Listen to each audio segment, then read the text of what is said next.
Hello, this is Tim Wilmot and welcome to my watercolour demo of a boat scene, a harbour scene, typical Cornish scene of boats at low tide. And this one includes obviously some boats, some people, light areas and dark areas, typically good qualities of a watercolour. So this watercolour, I'll be covering a few different techniques of laying down a wash, wet in wet, blending different colours, negative painting around lighter areas such as the figures and the boats, doing some dry brush strokes as well. Bit of a mixture. I'll also take you through the normal stages I go through in a painting, the sequence of steps, and covering the all-important timing of a watercolour, when to do things at the right time. Now, those of you who've seen my previous demonstrations will know that I paint in a loose style, impressionistic style. And here's my reference photo. I think it makes a good quality. It's a good subject for watercolour in that it's got some definite high contrast areas between light and dark. And we'll see how we get on. So I've popped the reference photo up in the top right corner there, and as always, starting with the initial outline sketch. Now I'm using paper size here. Imperial is quarter size sheet, which the paper size is 15 inches width by 11 inches depth. I'm using a 3B pencil, so I went for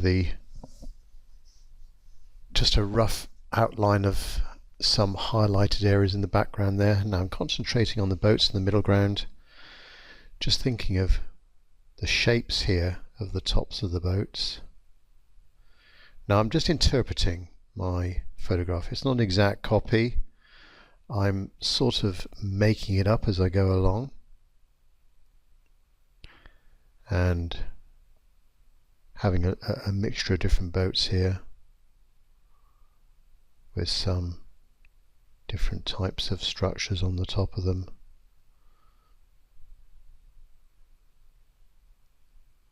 I'm thinking about connecting these different shapes together. So these right hand three boats there, very, very close to each other, which lends itself to connecting them, which gives a nice effect in any painting, the connection of different shapes.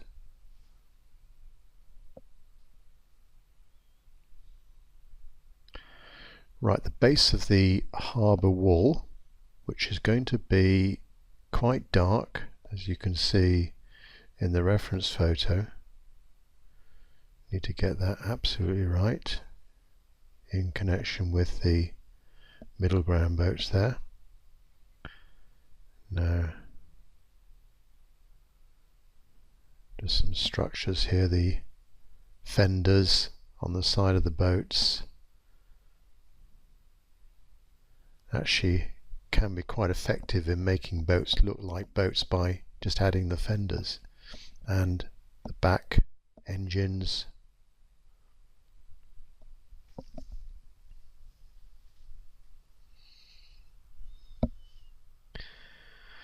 Now, some people. So let's introduce a couple of figures here. So figure number one, just loosely drawn in. As you can see, I started with the face, and then sometimes, depending on how the face goes, I decide how the orientation of the figure is going to be, whether it's coming towards us or going away or going from side to side. Thinking about when I've drawn the face, thinking about where the shoulders should be. Short left hand, wide right hand shoulders there. Then let's get in a second figure, again starting with the face. maybe this one's walking towards the first figure and just behind that second boat there. Now the background, thinking about the background here and some angular shapes, making it a bit more interesting to the background, but not too much detail. And then there's on top of the harbour wall, there's the road, so that's going to be slightly highlighted, give another dimension to the background there. Not too much detail. Now the foreground,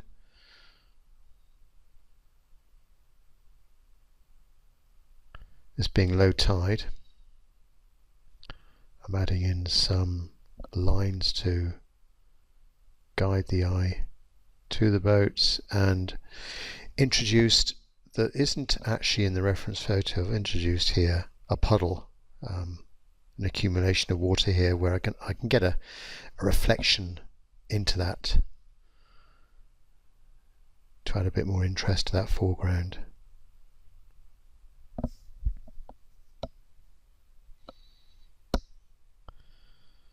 So let's just check everything out. So the paper I'm using here is Saunders Waterford. It's rough paper. I'm often asked, what paper do you use? Almost exclusively at the moment I'm using Saunders Waterford, which is a UK, quite a well-known UK watercolour paper, and it's rough texture and 300 grams in weight, securely held down with some masking tape. I get the cheapest masking tape I can find because then it's easier to lift off after the painting. It doesn't take off the paper surface there, which you can get sometimes with higher quality masking tape. So we've done the drawing. Now for the first wash. So my palette here, going from the very top going downwards, I've got neutral tint at the very top, very useful for adding to some other colour to give you some instant darks in your painting.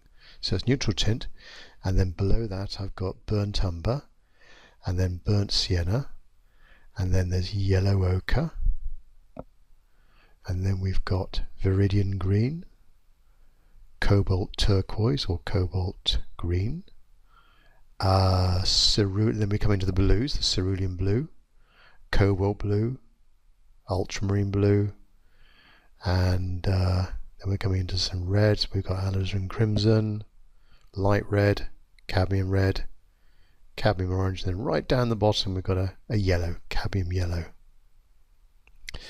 So I'm actually starting now with the base wash of the foreground, which I want to make sure, I'm putting that in first to make sure it's really dry.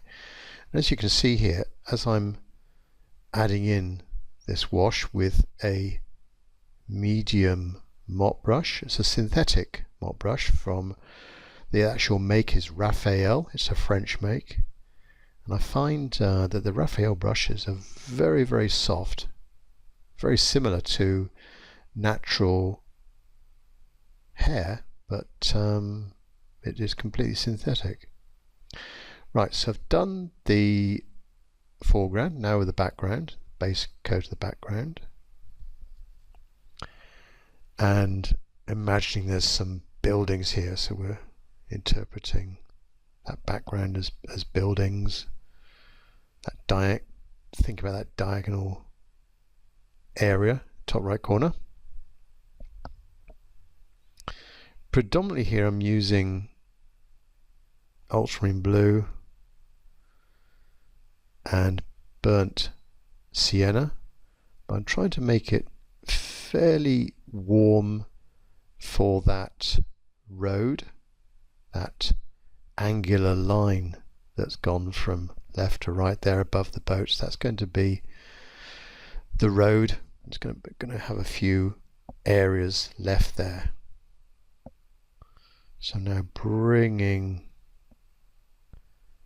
the background wash down to my figures and the boats. We're painting carefully around the figures and the boats there, because they want to be left white, as I had in my reference photo. One of those boats was quite bright, showed a lot of contrast with the background there, and that's what I want to try and retain here.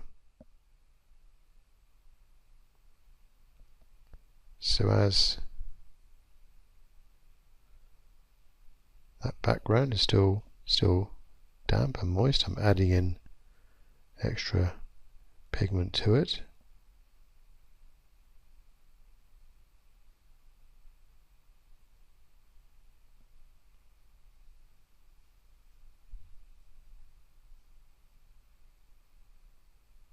The good thing about using proper watercolor paper is that it can keep moist for some time, and allowing you to constantly go back to an area and add in more color, more tone, more pigment. So now as that's all drying, I'm thinking about some of the shadows in the boats. Using the same brush here, quite a large mop brush with a good point on it. As you can see, I'm just using the straight edge of it, so it doesn't actually have a lot of pigment in it, and gives me quite a nice edge to the brush.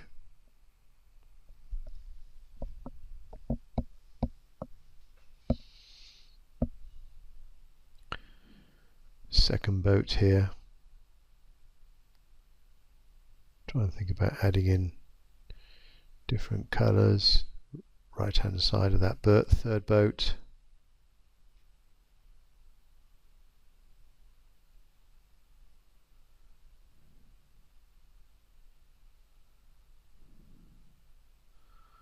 I think we're nearly done with that first stage. Then what we've got to do now is allow everything to completely dry, 100% dry. No point trying to go back into things when it's just slightly damp. Things could go horribly wrong in a watercolor.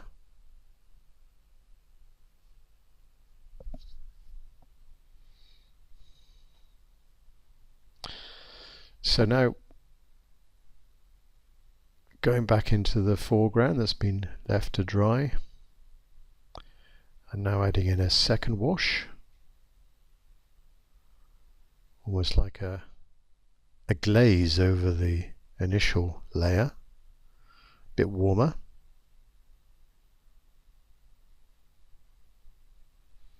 And you have this nice mixture in, certainly in Cornish harbour scenes at low tide, sort of purple hints, and then with the sort of soil, if you like, purple, and then with the algae and the seaweed, bits of green coming in there as well. So that's what I'm trying to think of here, is just adding in all those different combinations. So a bit of a hint of algae here with the green. And as I'm loosely coming down, I'm leaving areas as well. They're going to be useful boulders or stones left on the surface there, and we can add a bit of shadow behind them to improve their form. This is going to dry a little bit lighter than you see here. Excuse the glare on the right hand side there. So I'm going from top to bottom, just going over that initial wash, leaving this puddle where we're going to have some nice reflections later on. Leave that. Go for a bit more of a bluey purple mix for the very near foreground here.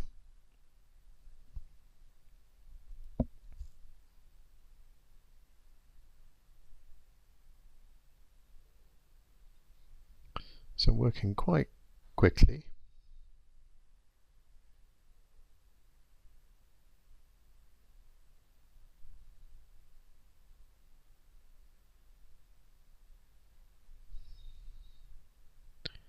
Now it might appear at this stage that the foreground is quite dark, but when we add in the dark background, this will suddenly become a lot lighter. It's going to dry lighter as well.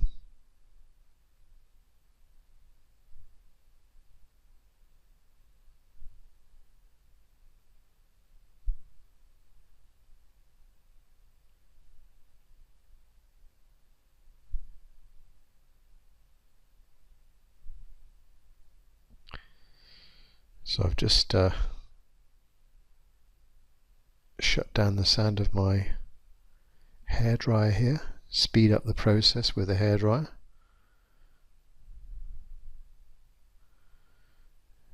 Very useful to have. Making sure that the foreground here is 100% dry, because when we add in that background we don't want it to seep into the foreground. We want a nice clean edge between the light and the dark, the light below and the dark above it. We want to make sure it's a nice crisp edge. So I'm ensuring that everything is 100% dry with the hairdryer.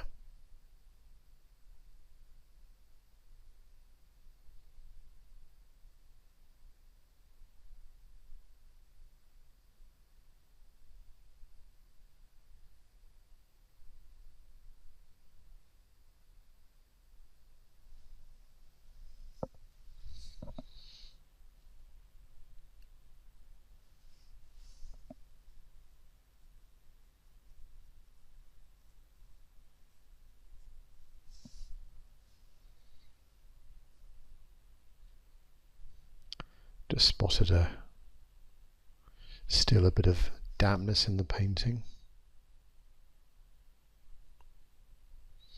And also this serves to, when we're using the hairdryer like this, if the paper's buckled, I'm often asked, does your paper buckle? Because you don't, I never stretch my watercolor paper, I just take it as is and tape it down. I don't pre-stretch it or pre-water it. So I'm often asked, does it buckle? Well, yes, of course it does, but then drying it with the hairdryer, that sort of flattens it out a bit as well.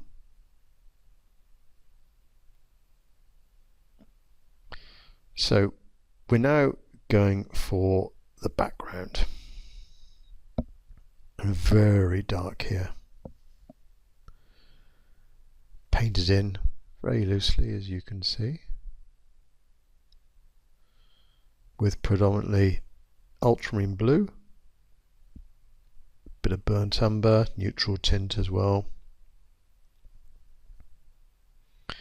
Pick up a bit more ultramarine blue, mixing that top palette there.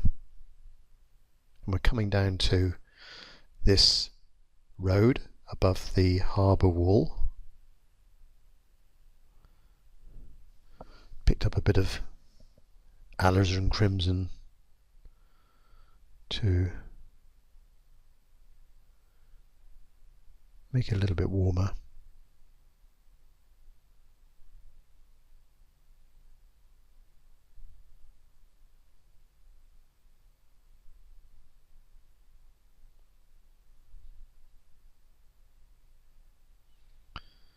So thinking now what to do next. Mixing up some, again, ultramarine blue and burnt sienna, going for the harbour wall, which is a little bit warmer at the top, a little bit lighter, and as I'm defining that top of the harbour wall, I'm just allowing it to, I'm meeting the still wet and loaded background there, letting the two join together in places. So it's not just one continuous white line. I'm just allowing them to bleed into each other.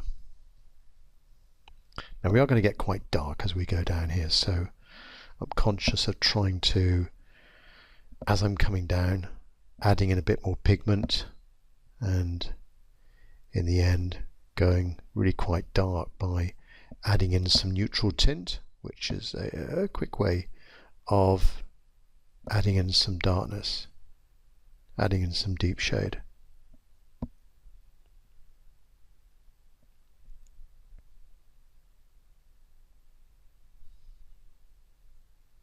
There we are, neutral tint and ultramarine blue.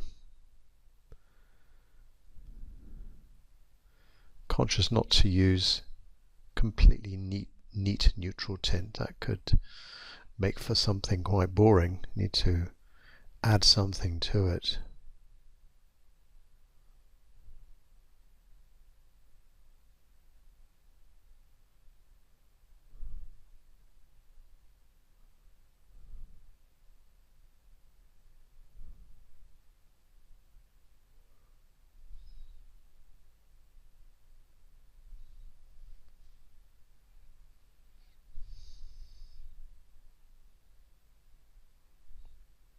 Again, ultramarine blue and neutral tint. And notice I've got quite a sharp edge to the brush, which allows me to go over and paint around the boats and the negative shapes here. So thinking about this first boat with the fenders on the left hand side, just adding in a bit of definition to that. Now over onto the right hand side and painting around the figure.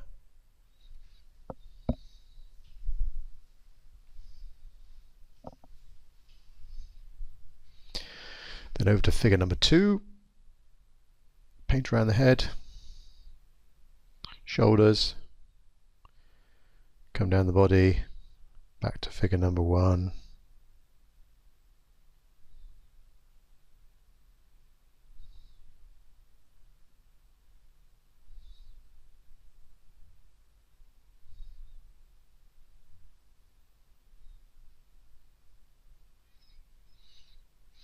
So now around boat number 2, and just think about shapes here. A row of boats is very similar to a row of parked cars in that you've just got these repetitive shapes with some divisions between them where we're coming down there. A lot of similarities to a car park and a row of parked boats. So over the right hand side here,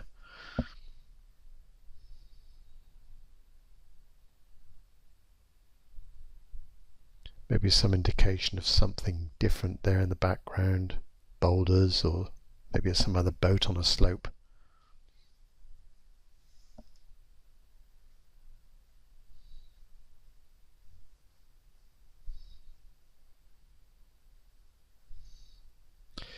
Adding a bit more form to that fender now on the left hand side.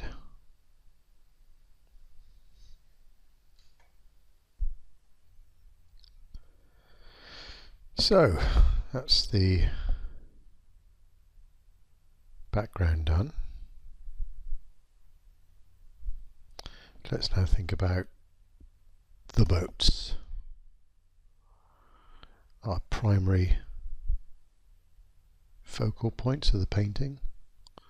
It's all about the boats. Now getting in the whole structure on boat number 1. Now I'm using a smaller brush now. Again, it's a Raphael size, I think it's a size 2 of Raphael, which it's not too small. It's sort of fairly smallish. Boat number 2. Bit warmer. Notice I'm joining with the background there. It's still wet, so it's still quite moist, that background. A lot of moisture in it still. Boat number 3, slightly different tone to it. I'm working quite quickly here because I want to make sure that before I add in the shadows, the wash on the boats is still moist, hasn't dried out.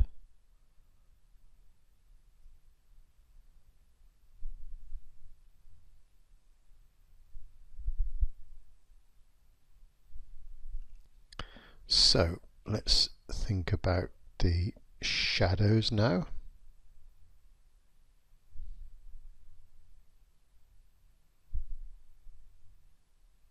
So you can see this is quite dark, and as I'm dropping it into the bottom of the holes, it's seeping up, back up into the structure, blending in quite nicely.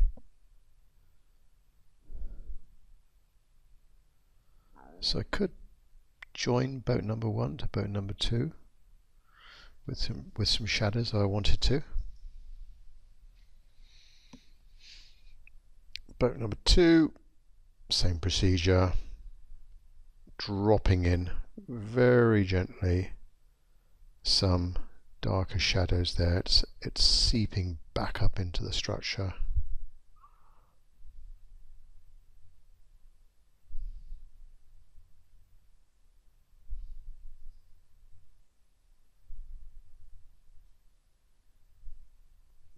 That last boat.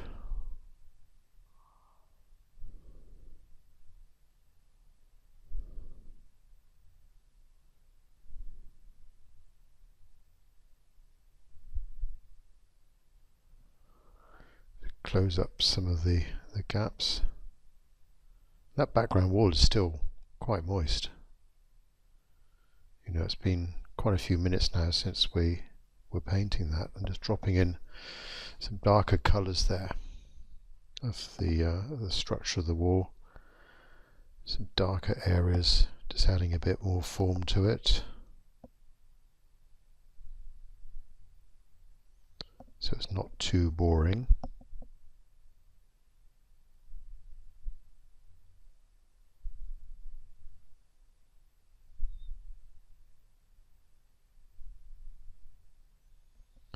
So figures, starting with their faces. I generally start off with some flesh colour, which is generally a light red, maybe mixed with some cad orange or some yellow.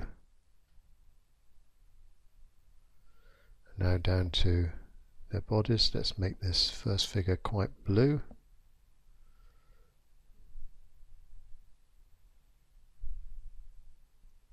And it's just joining these shapes. A couple of legs there, dropping into the shadows of the boat. Now figure number 2, not so dark.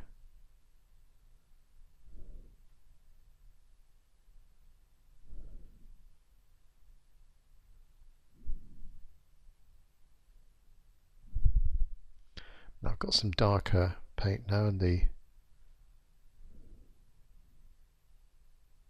actual structures of the initial wash, of course, is dried now, which allows me to go in with some windows and doors in the boats, adding a bit more form to them. Here's the engine on the back, a few blobs of some dark paint.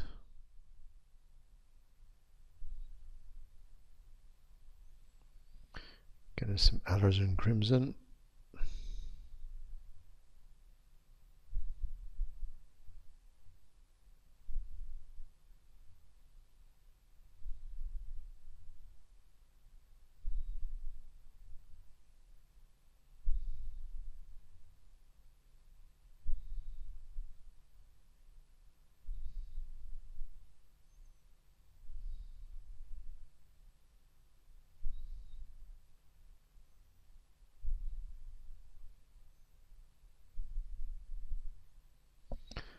And we're going for a bit of splattering here when I've got that brush.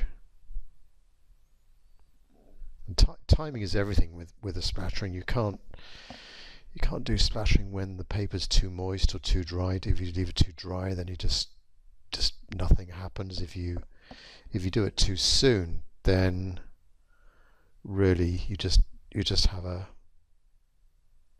sort of open area of dampness created, bit of light area that doesn't have too much of a form around where the water was dropped in. So I'm adding a bit more form to the foreground, some shadows,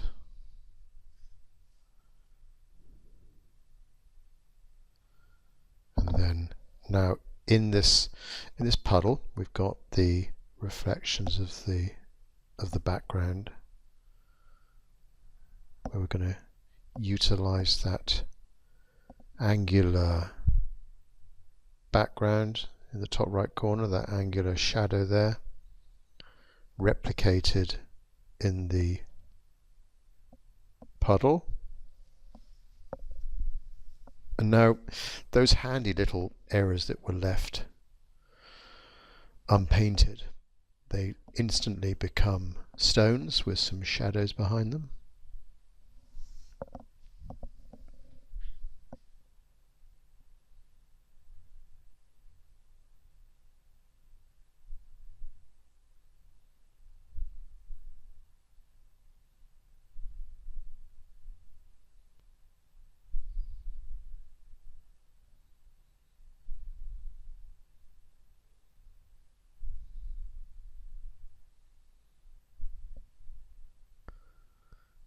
Picking up all those different areas there and different sizes of stones, and even in some areas where there wasn't some light areas left, I'm just adding in random areas some dark spots to indicate some pebbles and things like that. And again, let's just do a bit more splattering with that same brush. It's sort of semi-loaded with paint, not too dry, not too wet. Don't overdo it. The trick is knowing when to stop.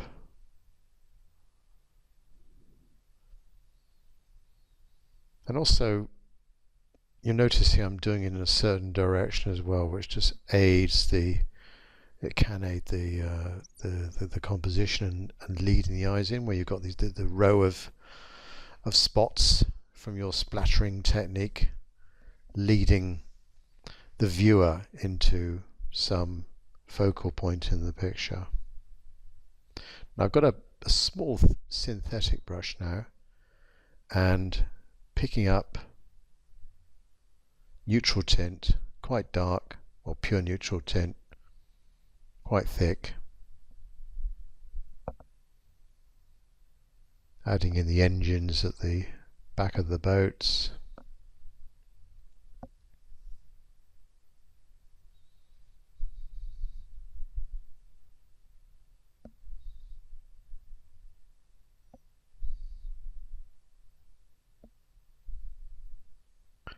When I've got the brush, adding a bit more form to the figures.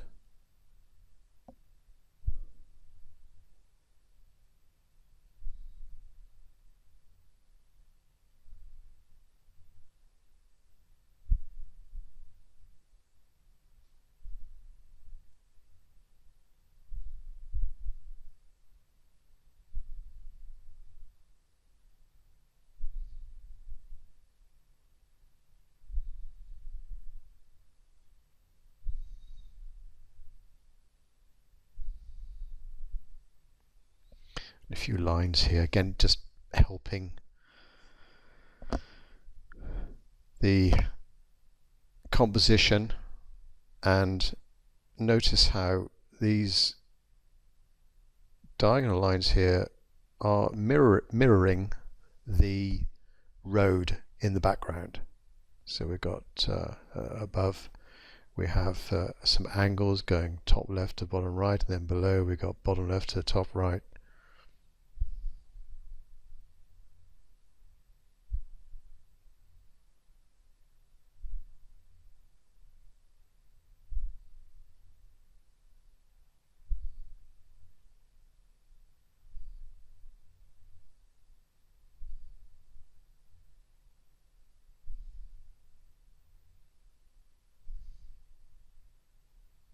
I think the second figure needed some legs, so let's get those legs in there. It was legless before, now it's got some legs. And join to that second figure, join to the shadows from the first boat.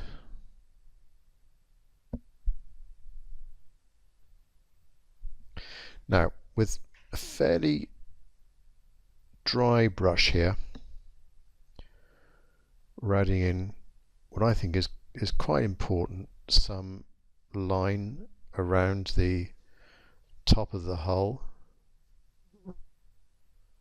As you often see with smaller crafts, some kind of line running above the waterline.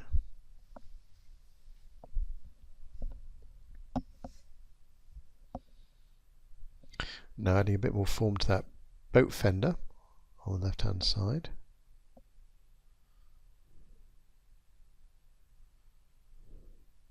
Pick up some cadmium red here. Let's get into some vibrant fenders. Very often in the UK the boat fenders are white or red, scarlet red, bright red.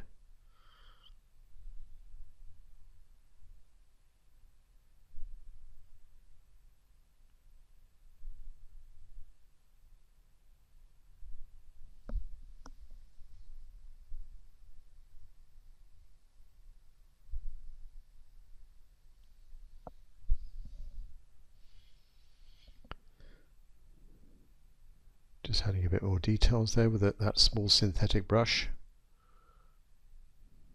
as I see fit.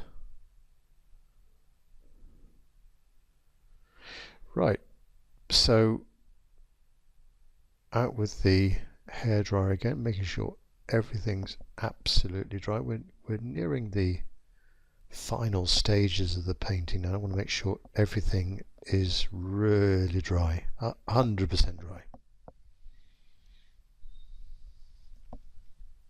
And make sure that masking tape, when I put the masking tape on around the painting, I actually really make sure I press it down hard to make sure that it doesn't come up during the painting process. And sometimes when you've got the hairdryer here, it can the masking tape can start peeling, which is the last thing you want. So I make sure when I put down that masking tape, it's well and truly pushed into the surface of the paper.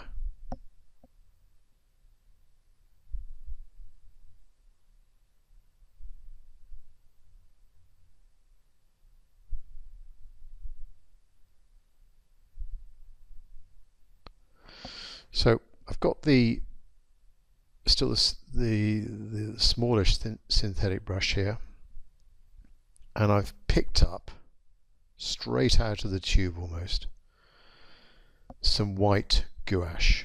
Now this is adding in a bit of texture to the harbour wall here, with some definition of the boulders and stones that make up the harbour wall,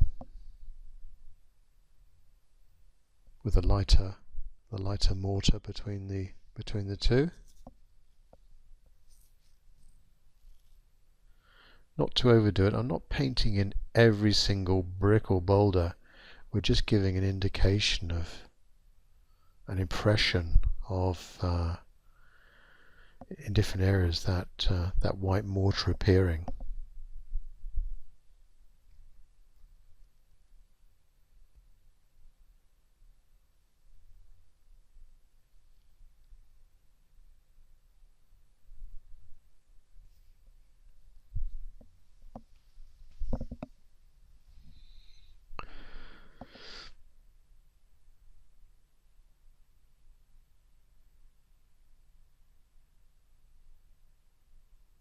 So excuse my hand here, obliterating what you can see.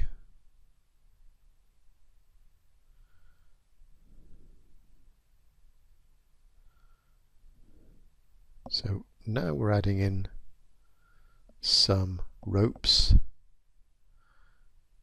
leading into the boats.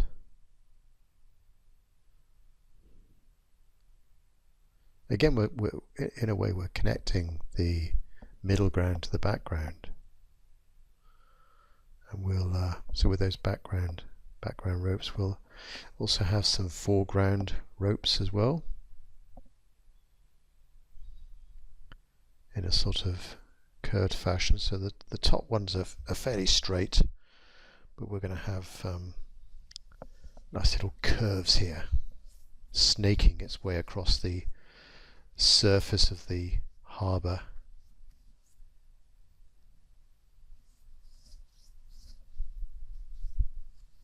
Again, they help help the composition because they're going at different angles.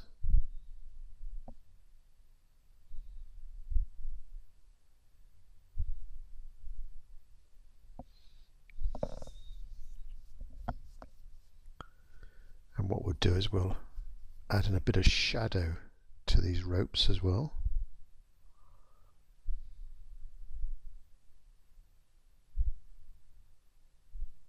Just in places, not too much. On the curves there.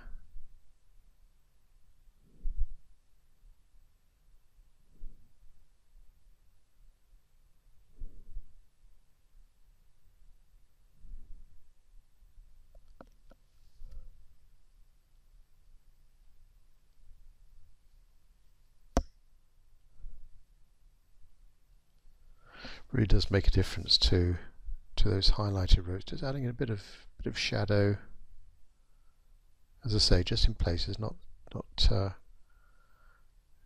over their complete length. Almost like a lost and found is the technique in watercolor. Lost and found, where something appears, then disappears, then reappears. Lost and found.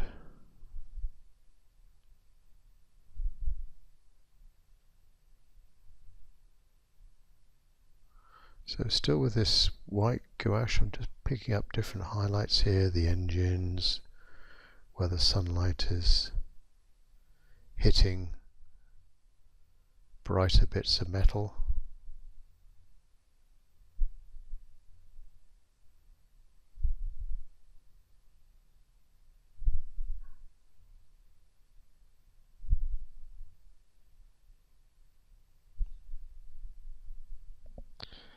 So what else needs to be done?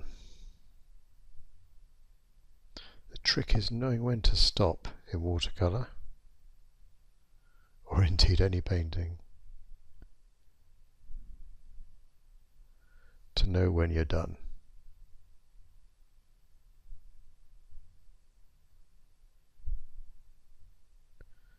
So I think we're nearly there. You could go back and add more highlights to the figures, but that just would be overdoing it and potentially bring them too far forwards, or not allowing them to blend into the background too much. So stop when the going's good. So now, just to review the finished painting, here we are, taking away the palette. Quite a good subject for watercolor, light and dark. We've used different techniques here. We laid down our first wash, we allowed that to dry 100%. We were thinking, before we started, we were thinking of the plan of what we were going to do and the sequence of events, and after that initial wash is dry, adding in the darker background, bit of negative painting around the boats and figures there, and then adding in some lighter wash to the boats, adding in the shadows to the boats with that neutral tint, adding in some instant darkness, making sure that we add maybe a little bit of colour to the neutral tint so it's not completely boring and flat. And thinking also about connecting these different shapes as well. We went in with the figures. My normal approach to figures is I start off with the faces with a light red or a mixture of cadmium red and yellow Sometimes I go over the faces again after doing their bodies, just to make sure that the face has some distance. So we've got a couple of figures there, one light, one dark, but again they're almost connected to their background. They're not sort of standing out there. They're in parts, you can't see parts of their bodies, so they're blending in hopefully quite well. And then we added some definition to the stones on the harbour surface. The areas where with the second wash we'd left parts out, and they became pebbles. Some of these linear areas there left unpainted become instant boulders and stones that we can add some shadow behind. I introduced that puddle, another dimension there, just to add in a bit of reflection. And then lastly, with the white gouache, adding in some ropes and guy lines and highlights, again not trying to overdo it. Well, I hope you liked that demonstration of boats at low tide. If you want to catch some more of my pictures, go to timwilmot.com, TIMWILMOT.com. Thanks very much for watching, and watch out for my next watercolor demo coming soon. Thank you very much indeed.